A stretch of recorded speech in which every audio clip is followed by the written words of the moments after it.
Offer prayer. Om Namo Bhagavate Vasudevaya. Om Namo Bhagavate Vasudevaya. Om Namo Bhagavate Vasudevaya.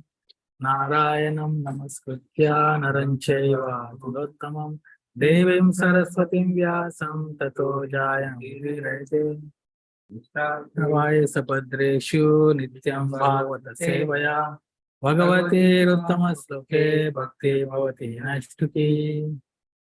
We are reading from Srimad Bhagavatam, Canto 10, Chapter 30, text 32 to 34. Am I audible to everyone? Am I audible? Yes. Yes, Prabhu. Hare Krishna.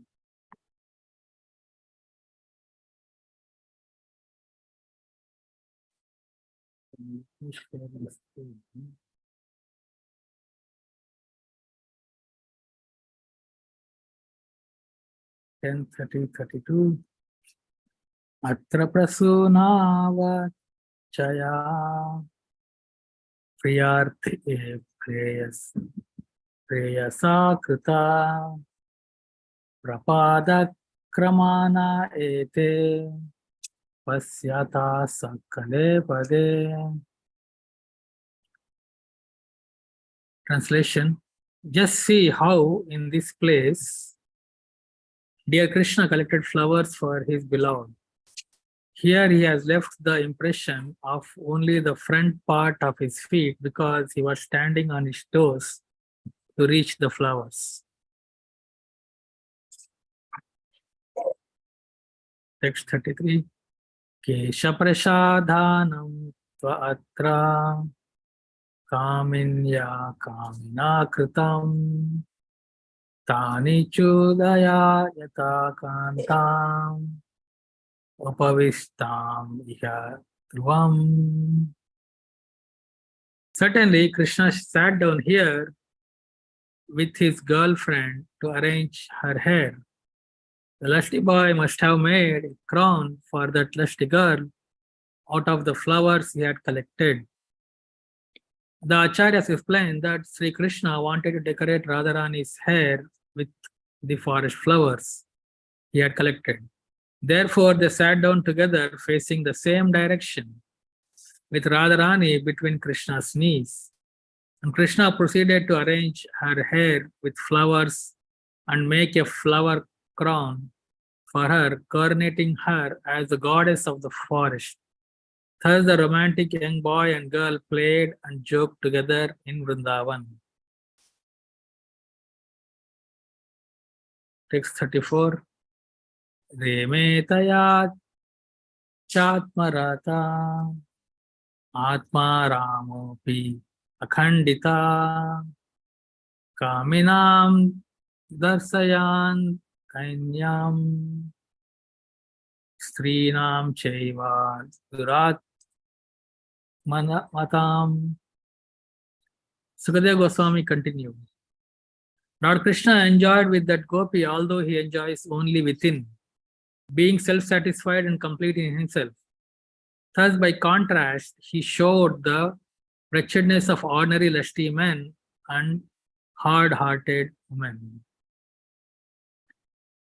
Purport by the servants of Divine Grace, A.C. Bhaktivedanta Swami Srila Prabhupada. This verse directly refutes the superficial criticism materialistic people sometimes direct against Lord Krishna's pastimes. The philosopher Aristotle claimed that ordinary activities are unworthy of God. And with this idea in mind, some people declare that since the activities of Lord Krishna resemble those of ordinary human beings, he cannot be the absolute truth. But in this verse, Sukadeva Goswami emphatically points out that Lord Krishna acts on the liberated platform of spiritual self-satisfaction. This fact is indicated here by the terms Atma Rata, Atma Rama, and Akandita.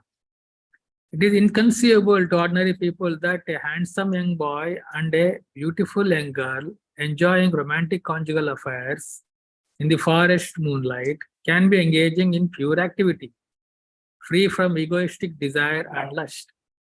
Yet, while Lord Krishna is inconceivable to ordinary persons, those who love him can easily realize the absolute pure nature of his activities. One may argue that beauty is in the eye of the beholder, and that therefore the devotees of Krishna are only imagining the Lord's activities to be pure. This argument ignores many significant facts. For one, the path of Krishna consciousness, of developing love for Krishna, demands that a devotee strictly follow four regulative principles: no illicit sex, no gambling, no intoxication, and no eating of meat, fish, and eggs. When one is freed from material lust and rises to the liberated platform beyond material desire, one realizes the absolute beauty of Lord Krishna. This process is not theoretical.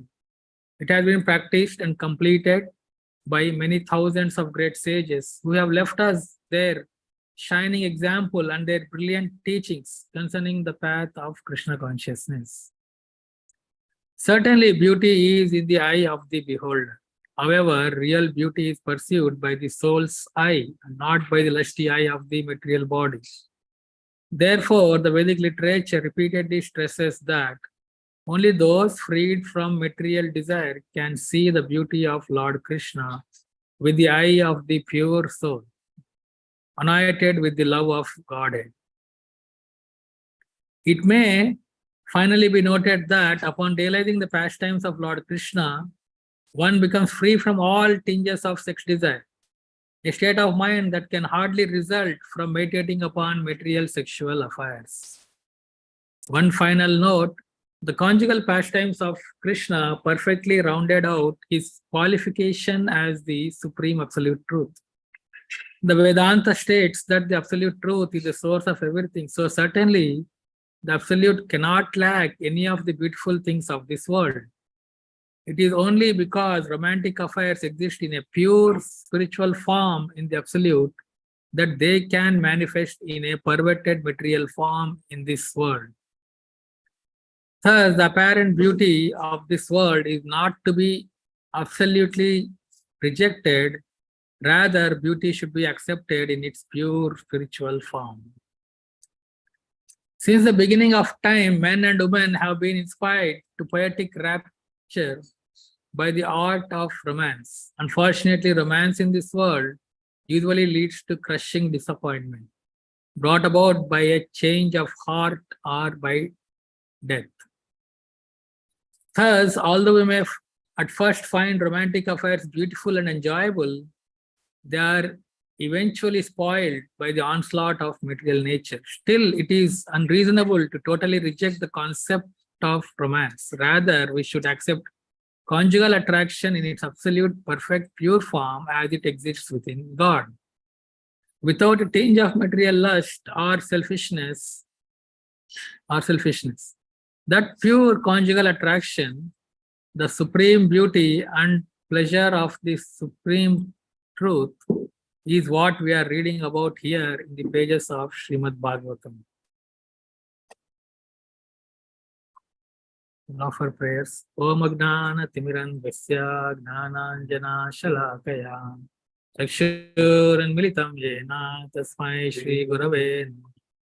Sri Chaitanya Mano Vishtam Stapitam Yena Bhutale Swayam Rupa Kada Mayam Dadati Swapadantikam Vandeham Shri Guru Shri Yuta Padakamalam Shri Gurun Vaishnavamsha Shri Rupam Sagrajatam Sagana Raghunathanvitam Tam Sajivam Sadvaitam Savadutam Parijana Saitam Krishna Chaitanya Devam Shri Radha Krishna Padan Sagana Lalita Shri Vishakhanvitam Nama Om Vishnu Padaya Krishna Prestaya Bhutale Srimate Bhakti Vedanta Swami Iti Namine Namaste Saraswati Deve Gauravani Pracharini Nirvishesha Sunyavadi Paschatya De Satarini Namo Mahavadanyaya Krishna Prema Pradayate Krishnaya Krishna Chaitanya Namine Gauratise Namah.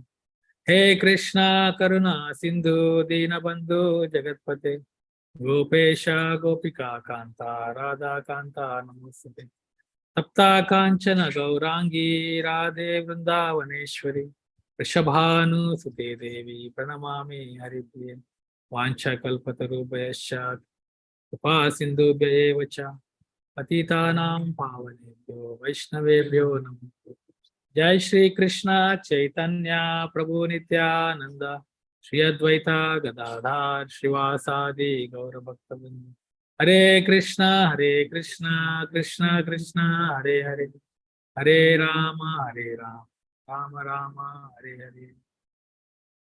Hare Krishna. Thank you for joining. I seek blessings of Adi Purush Prabhu who is sitting here, and all assembled devotees. So we are in this chapter 30. It is entitled The Gopis Search for Krishna. So these chapters, these 5 chapters from 29 onwards, 5 chapters from 29, they are called Panchama Rasadhyaya. So they are the 5 chapters that describe the Rasa Leela of Krishna. So in this chapter, so as we know, we have been reading or discussing, Krishna played his flute and all the gopis came, leaving their families. And then Krishna with all the gopis. Then Krishna suddenly disappears. And then all the gopis are searching in this chapter. They are going to different plants, different trees, different twigs and asking about Krishna. And then they asked Mother Bhumi, and then they saw Krishna's footprints. So this verse here is telling that they are following the footprints of Krishna. And then the another footprints also they saw. So Krishna's footprints easily can be identified because Krishna has these 19 signs on his foot. And Mother Bhumi wants to preserve Krishna's footprints. So wherever Krishna would step, Mother Earth would make herself like a mud. It's not mud, but it would be like, Krishna's footprint would be visible anywhere he traverses in Vrindavan. Gopi saw another footprints, Radharani's footprints. Radharani also different signs on her footprints. So they could understand Radharani.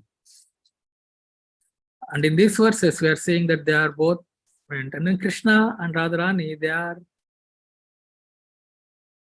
performing their pastimes. So Krishna is decorating Radharani with forest flowers and coronated her as the goddess of forest, queen of Vrindavan, Vrindavaneshwari. She is the real queen of Vrindavan. So Krishna is and Radharani, they are creating. So in this verse 34, Sukadeva Goswami is mentioning how, although Krishna enjoys within, he is Atmaram, Kandita, Atmarata. Atmarata means completely self-satisfied. He doesn't need anybody to satisfy him. He is Atmaram. He takes pleasure within himself. And it is never incomplete. Sometimes you may say, okay, he is self-satisfied, he is Atmaram, but maybe sometimes he will feel dissatisfied. No, it's completely satisfied. And Akhandita means without interruption. Without interruption, Krishna is always satisfied within himself. Then why is he like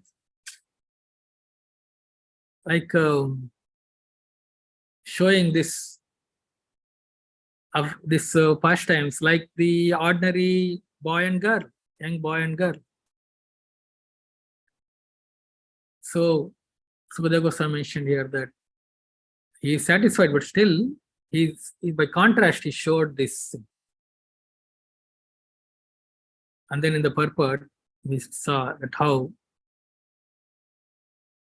so many Krishna sometimes is bewildered to understand him. And because of his pastimes, all pastimes, not just this Rasa Leela pastimes, all pastimes, he steals, and then he cheats the cheaters.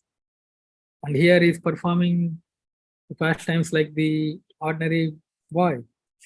The purport, disciples of Prabhupada, they are explaining beautifully how absolute truth is complete. There is no lack in absolute truth. We cannot say that, oh, God should not have this. Absolute truth means he is full, complete. So no one can say that, oh, this should not be there in God. How come? He is complete, right? Anything we see or perceive or think or even imagine, they are coming from him. Anything we have in this material world is, the source is absolute truth. Only problem is, in this material world, they are reflected. So what is highest in the spiritual world, so in the reflection, what is highest become lowest. The reflection. Like we see the reflection of trees on the bank of a lake. So the Urdhamulam Adashakam, Krishna says in 15th chapter also. Like how this material world is like an inverted banyan tree. Roots are upwards and the twigs are downwards. That's possible only in the reflection. So we see in the reflection of a lake, a tree, the roots appear to be upwards, and all the twigs and the leaves, they appear downwards. But it's a reflection, it's not reality. It's not the real tree on the lake. So anything in this world we see are also, it's a reflection of the real things in the spiritual absolute truth, absolute world. So in the spiritual world, this Rasa Leela is the highest form of reciprocation of Krishna with his pure, unalloyed devotees. The highest form. That same highest thing in spiritual world in reflection becomes the lowest in the form of material lust between a young boy and a girl. And then it is for very egoistic and to satisfy one's desire, it is. It's Krishnendra Priti Vancha Tare Bale Prem, Atmendra Priti Vancha Tare Bale Kam. So in Chaitanya Charitamrita it's mentioned that the desire to please Krishna is the pure love, prema, it is. But a desire to satisfy one's own senses, it is lust. The pure love in spiritual world is transformed in this material world in reflection, and then it has transformed into lust. So Krishna still doesn't need, Krishna is self-satisfied. He is fully satisfied within himself, but he is performing these pastimes to increase the love for his devotees. It's not that he needs anything, he is completely satisfied, but the love with his devotees, it's always increasing. And to increase that, he does various pastimes. And then the highest form is this rasa dance. But here in this material world, one engages in mundane loving affairs to increase the lusty desires. The reflection it is. In the spiritual world, Krishna is performing these pastimes to increase the loving affairs or loving desires or loving pastimes. In the material world, the loving these lusty pastimes or lusty affairs are to increase the lust. But the difference is, devotees of Krishna are fully satisfied. They are blissful. They are complete in bliss, fully satisfied by this loving pastimes of with Krishna. But in the material world, the romantic affairs, they end in complete dissatisfaction. To some extent that we keep hearing how a person, they are loving each other and then they bitterly fight to divorce each other. To that extent that they want to kill also each other. So it just becomes more and more unsatisfied in this world. The person engages in loving affairs. So Prabhupada used to tell, when he saw all this young generation of young people of counterculture at that time, they renounced everything. They renounced their education, they renounced their families, they renounced their wealth. They even renounced their beauty and they would grow long hairs. Prabhupada said this. And then he said, you all renounce everything, but were you all able to renounce sex life? No. Because this world is centered around sex life. It's mundane, romantic sex life. So it is, one can renounce everything, but it's not possible to renounce this desire for engaging, to enjoy in sex life.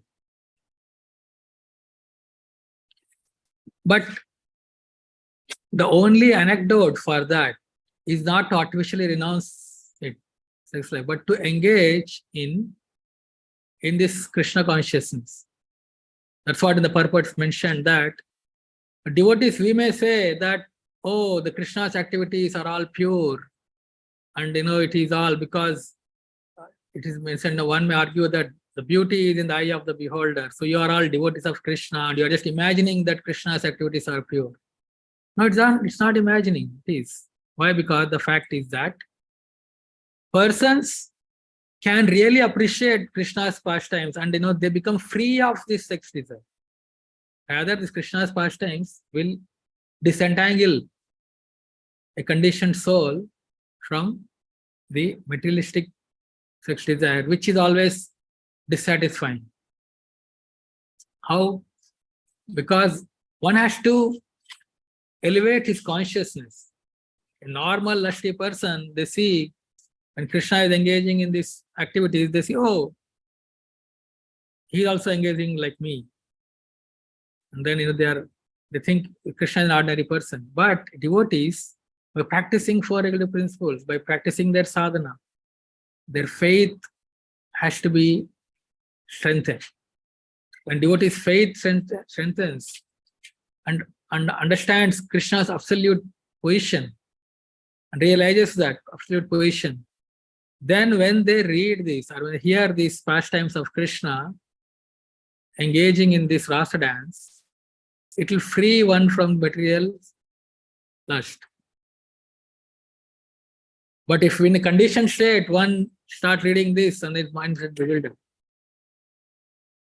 So this process is not theoretical, it's mentioned here. It has been practiced by many, many sages. Otherwise, the Krishna of all sannyasis, Sri Chaitanya Mahaprabhu, he would discuss his pastimes day and night, about pastimes of Radha and Krishna with gopis.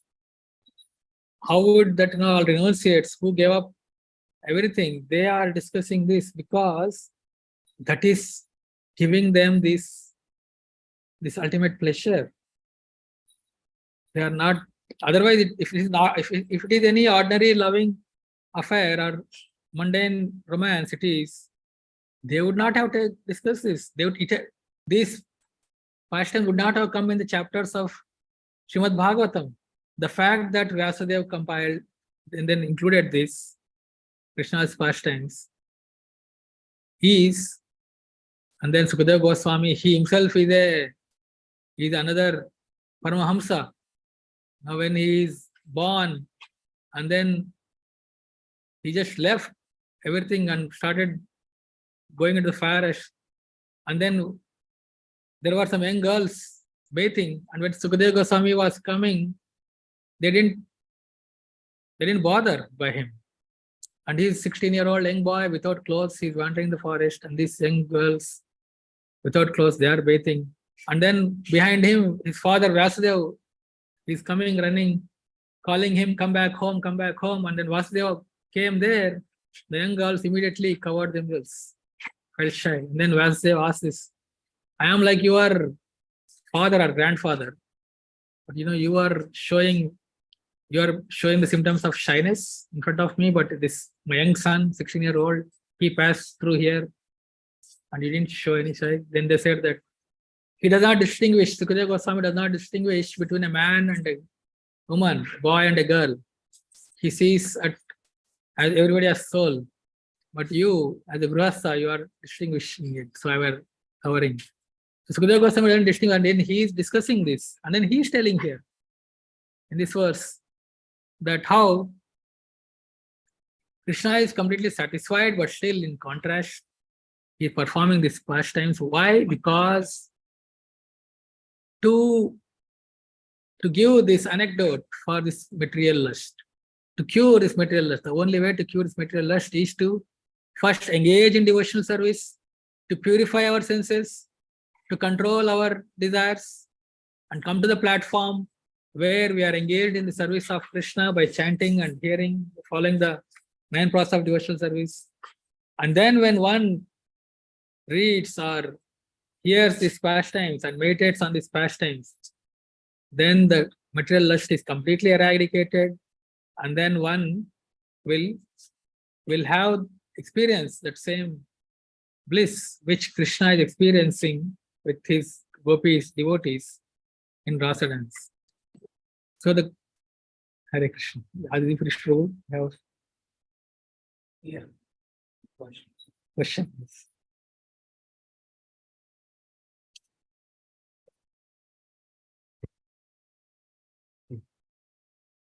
Fantastic class. Thank you so much. There's a correct me if my understanding is inappropriate. You're speaking about how because of selfishness, lust, there's a competition for material prominence with everyone in this world. And it's so painful. Even something that appears to be romantically loving can deteriorate to the point where it's a catastrophe. So my understanding, correct me if I'm wrong, is that if the motivation for an activity is selfish, it's not pleasing to Krishna and it will not satisfy itself. But I, as far as I can understand, it's possible for a Krishna conscious mother to show affection for her child as a service to Krishna. And therefore it's really affection and it's really satisfying and pleasing to Krishna. A wife could actually show affection for her husband as a service to Krishna. This is possible, so that it's not just like totally everything we do here is totally useless, hopeless, and selfish, that a husband could care for his wife with great affection as a service to Krishna, because this is Krishna's devotee. So is that a correct understanding? Yeah, I was just, curious about that. Thank you so much.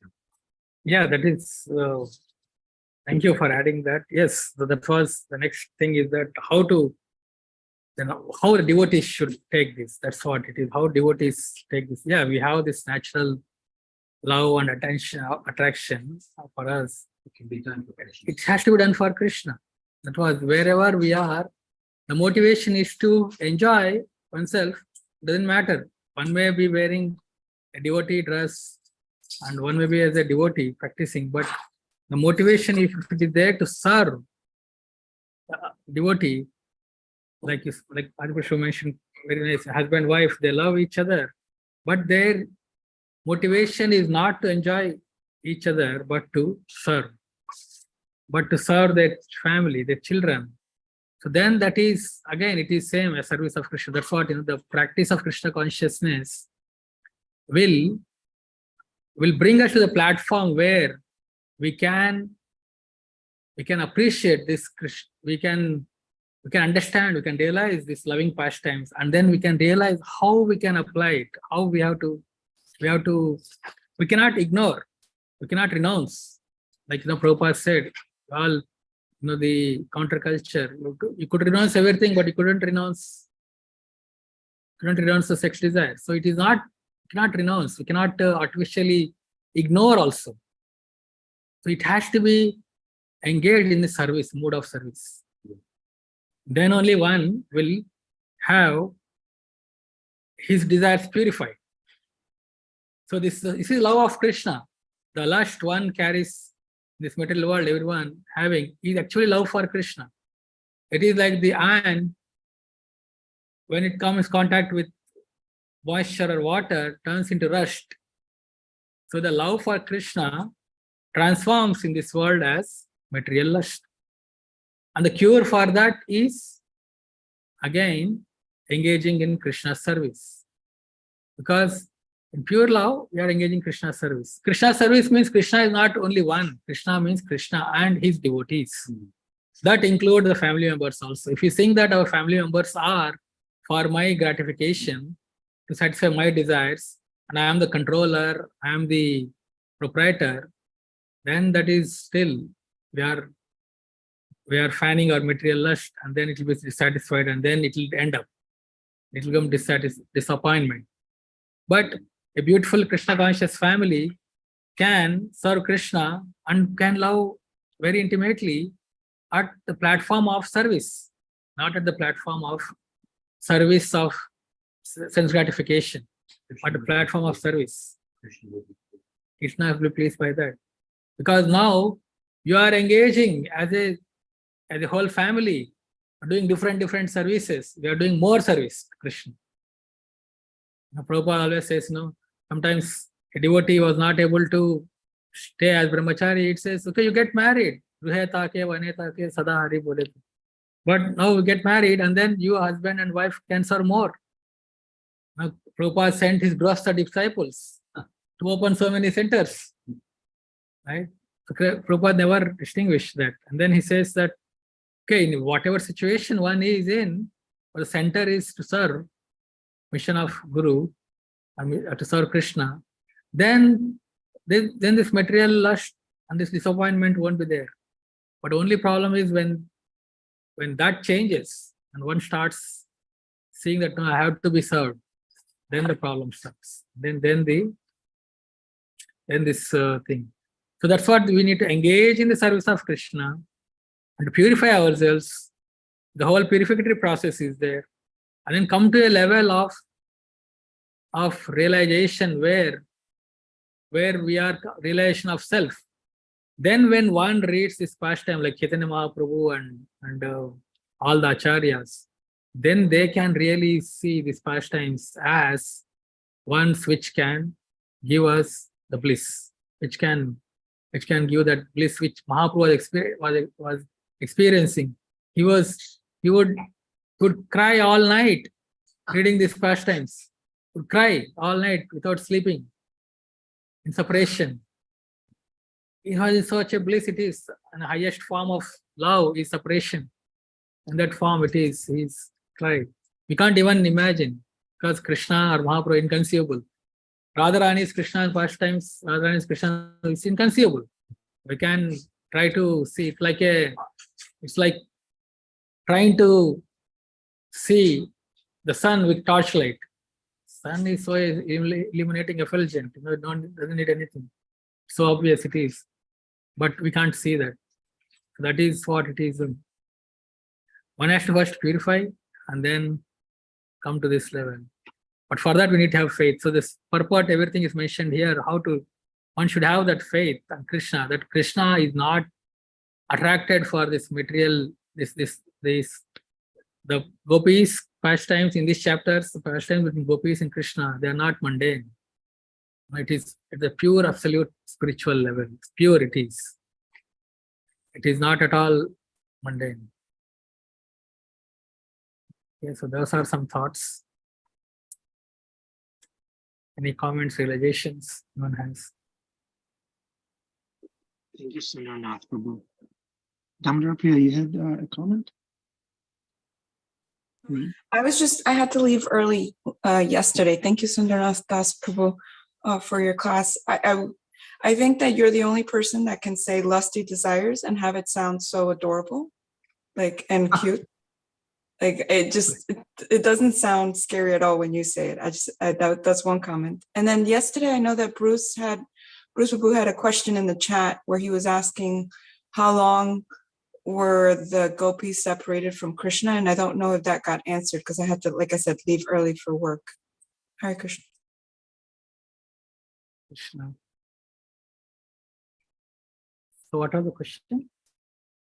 How long were the gopis separated from Krishna for? Okay, so this all happened in one night. This pastime happened in one night. So we can say it could be a few minutes, can say, but our acharyas mentioned that this night is the night of Brahmas. And this night transformed into one night of Brahma. That is 311 trillion years of the life of Brahma. Some billions of trillions of years it is. They were engaging in pastimes. But yes, this is all. But if you see, as we are reading the pastime, we can see how it all happened. The separation, Krishna and Gopis, they were looking, and then immediately they were asking different twigs and trees and all, and then they saw these footprints, and later they come to this special place, and they saw Radharani there sitting, and Krishna left Radharani also, and then all the gopis and all they sing, they become. One gopi says, "I am Krishna," and the other gopi says that they all start reciting the pastimes of Krishna. The Gopi Gita is there, another chapter, okay, coming soon. So like that, and then Krishna, seeing their separation and their madness in love, Krishna appears again. So it's not mentioned how many minutes or hours it took. It looks like a very short time because the way it is went. And then it is out of this one night of Brahma, most of the time spent was in Rasa dance. Hare Krishna.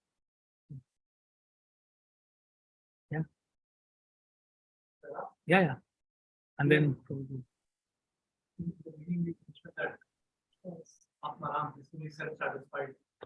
you understand that? So there's 20 people online. If you come home, they can hear you. Yeah, definitely. Krishna is asking, Krishna is mentioned as Atmaram here. How do we understand? Yeah, how do we understand that? What is our purpose? Yeah, so he doesn't need us, but he is complete. We are part of him. We are not separate. If you think we are separate, then we are in illusion.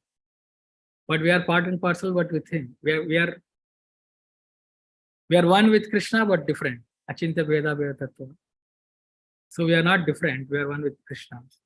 So he is the source of everything, the source of us also. So he's complete. He is with us, and without us also is complete. Right?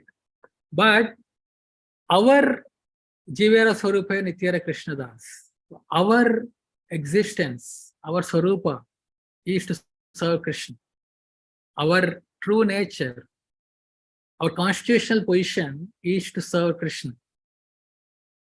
If we don't serve Krishna, we can never be happy. That's what we are trying to do in this material world, to do everything except serving Krishna. And we are not happy, and we are taking birth after birth after birth in different species, different millions of lifetimes we have been wandering to do everything except serving Krishna, but we are not happy because our constitutional position is to serve Krishna. So for us, as a loving father, Krishna reciprocates. He takes service from us to keep us happy because our constitutional position is to serve Krishna. That's how we are. Like sugar, Prabhupada says, sugar's nature is sweetness, water is liquid. So that like that, soul's nature is to serve Krishna. So that's our constitutional position, eternal constitutional position it is. So Krishna by and then there are different rasas and all that. Krishna wants to keep us happy, so he comes and accepts service from us to keep us in that bliss. Because that's what our nature is. He is Atma, he doesn't need us. But he's doing this for us as loving Father, the loving beloved. He is doing that. So that's why he's Atmaram, but he is engaging. He accepts our service. Prabhuji? Krishna Daya Prabhu. Krishna Daya. Sorry, Krishna Daya Prabhu. Thank you, Sundarnath, for the wonderful class. So at one point of time, you were saying see how Sukadeva Goswami, who is completely renounced, so he is glorifying, who is completely sense controlled, he is glorifying these pastimes. So in one sense, so we see that we take our basis is the acharyas who are very exalted. So we always look at these pastimes through the eyes of the acharyas. So that's how we get the conviction and the real meaning. So my question is yes, so we keep faith in the acharyas approaching these pastimes. But when the acharyas tell some things which are not about Krishna's pastimes, but about some other aspects of creation and everything, which are directly contradicting the modern day science or the science. So then what happens? Should we take acharyas this particular part as the proper thing, and then the other thing it's just like a gray zone or something like that? Because of that, is the acharyas commentaries are 100% reliable or something like that? So those questions arise. So the question arises in your fight stage. That's why one has to keep practicing. But we can understand that with the intelligence that it's like you said, the Acharya's creation, it's contradicting modern science. I would disagree with it. It's not contradicting, it's just a different way of seeing this material creation. It is not directly contradicting anywhere. It is just a different way of seeing it. No, we cannot say that we can disprove it. Even if you disprove, the material science keeps changing. Today they may say this is wrong, and then tomorrow they'll say something else. Oh, it was wrong. What we said earlier is wrong, and then another person comes and discovers another thing. So it is not that it's not a competition. It is just it's seeing different. That's why Prabhupada wants this to show this Bhagavatam 5th canto, the creation, the universal model in Mayapur new temple. So they are building it. This is how this model works. And then how it is moving, the whole creation, and how planets are moving. So yeah, it looks like different, completely contradicting it is. Because you are not able to see, you see all stars with modern science and not different planets or different levels of lokas and different things. But doesn't mean that it's contradicting. It's just that the truth is not discovered yet fully, or you can see the truth in different angles, different way of seeing it. It is wrong. It can be more than one way of seeing. So it is saying Earth revolves around sun, and the scriptures are telling that sun revolves around Earth. It is relative. It is from where you are seeing. That's all it is.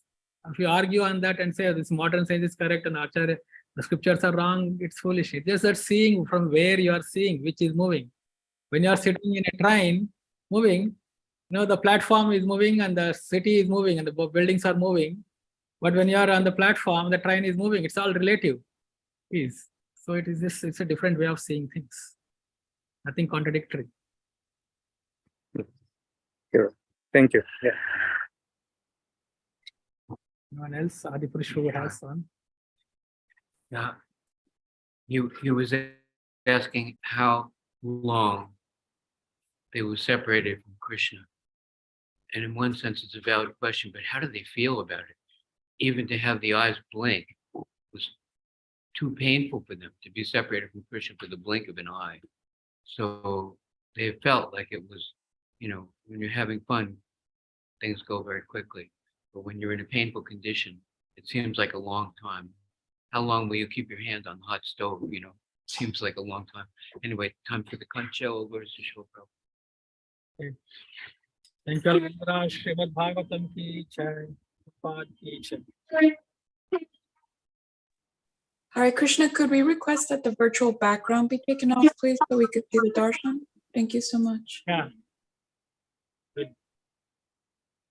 This is Sundarnath Prabhu's universal form. That's what we're seeing. Scary. Good one. That's Akashvani Bhima Prabhu. Jamuna Jaya. Bhakti Devi. Thank you. Sharmila.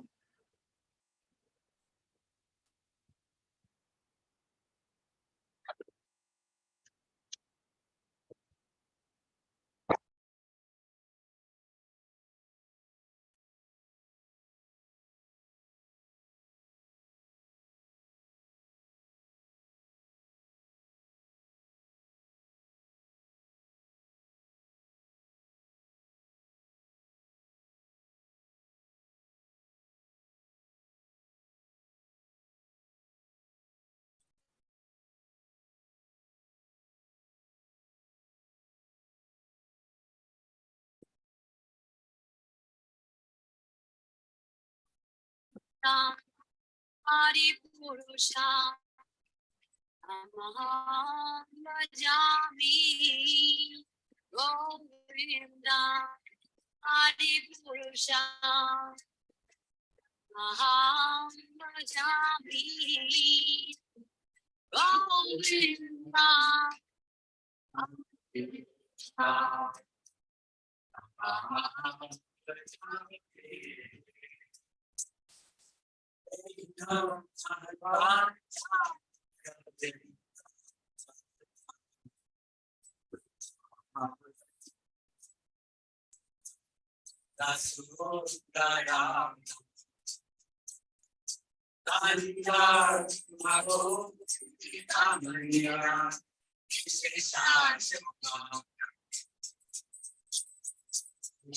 Govinda Hari Purusha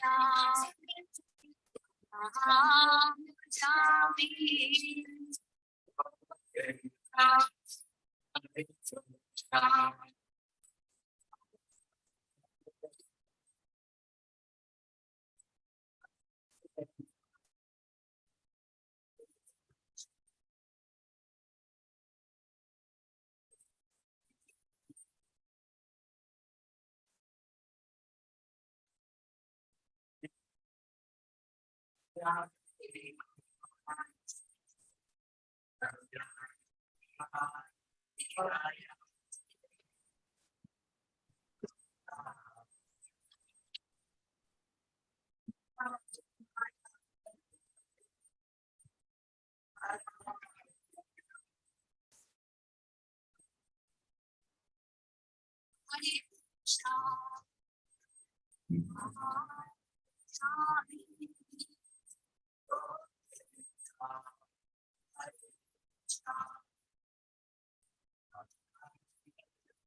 Okay, Hare Krishna, Hare Krishna.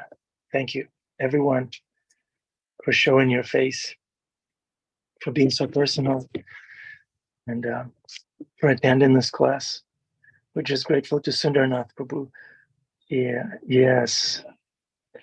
Is that Prem or Priya? This is Radha Priya. Radha Priya. Hare Krishna, Radha Priya. She has tilak on her forehead. Okay. Gaurasharan Prabhu, nice seeing you in class. Okay, so have a wonderful day. Again, I had questions, but I'll ask them tomorrow. I'll ask them next time. Okay, Hare Krishna. Love you all. Hare Hare Bol. Have a wonderful one. Hemangi.